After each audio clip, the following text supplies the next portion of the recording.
Hi everyone, my name is Yilin Ying. I'm a student studying game design bachelor degree at Full Sail University. Today I'm gonna make a simple video talking about the game Lights Out.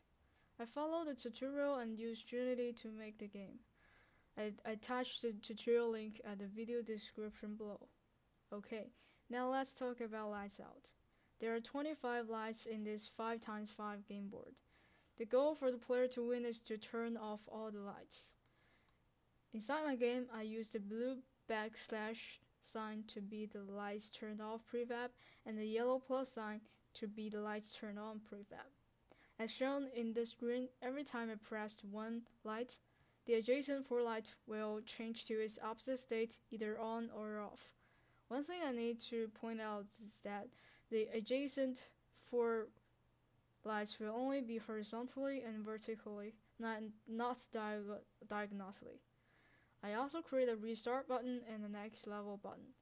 The restart button is used when the puzzle is impossible to solve, and player can click the restart and reload the scene with a new random game board appears. And the next level button is to go to the next level. Okay, now let's look at the codes. I create a next level script and a restart script that using Unity Engine scene management, and I create a next scene function and a restart scene function. And inside my diagnostic game manager scripts, I create some public variables like grid array, puzzle solved, turn counter, and game object array. And you can all see this in the inspector of game management object. And there are a size of 25 grid array and a size of 25 game object array. And there's a element 0 to element 24 for this one, and I've assigned all my cubes inside the game object array.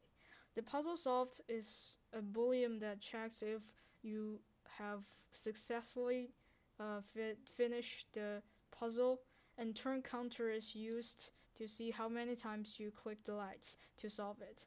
And for the lights out, the less step you use to solve the puzzle, the better. Okay, let's see.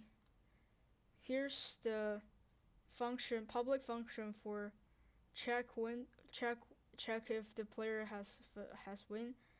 And inside the start function, there's a random function that every time you press the start button,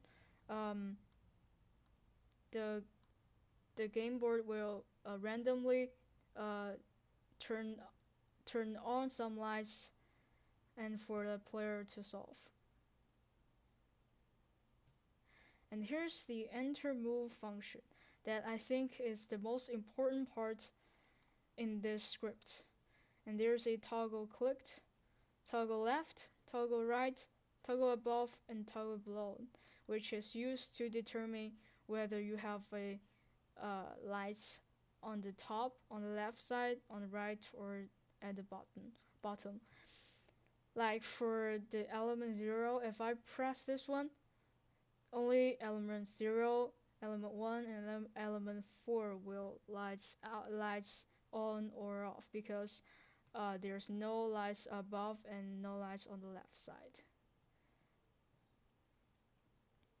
And here's to check if the player won and the update function. For diagnostic button function, firstly we got public int my numeric ID, which I assigned every cube with this from 0 to 24, so that every cube got its unique numeric ID, that if you press the mouse button, it will show the number of the ID. And for the set on or off, it is just to use this function to turn on or off the lights. And that's pretty much it. Thank you for watching.